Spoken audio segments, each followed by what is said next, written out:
মিশর তারকা মুস্তাফা জিকোর বিস্ফোরক মন্তব্য, রেফারি ফেয়ার ছিলেন না, মিশরের স্বপ্নকে নষ্ট করেছেন, আর্জেন্টিনাকে ট্রফি জিতিয়ে দিচ্ছেন।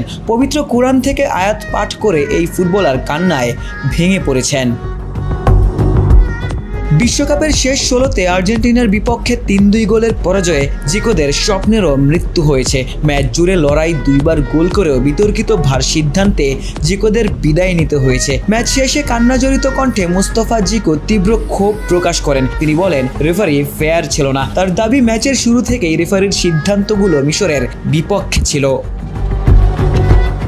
জিকো আরও বলেন, রেফারি মিশরের পুরো জাতির চেষ্টাকে নষ্ট করে দিয়েছে। তার মতে, রেফারির সিদ্ধান্ত পুরো জাতির পরিশ্রম ও স্বপ্নকে শেষ করে দিয়েছে। ম্যাচে মিশরের বাতিল হওয়া গোল এবং কয়েকটি বিতর্কিত সিদ্ধান্ত নিয়ে ইতোমধ্যেই ফুটবল বিশ্বে তুমুল আলোচনা শুরু হয়েছে। নিজের বক্তব্যের এক পর্যায়ে জিকো পবিত্র কোরআনের আয়াত হাসবুনাল্লাহু ওয়া নি'মাল ওয়াকিল পাঠ করেন, যার অর্থ আল্লাহই আমাদের জন্য যথেষ্ট আর তিনিই সর্বোত্তম কর্মবিধায়ক।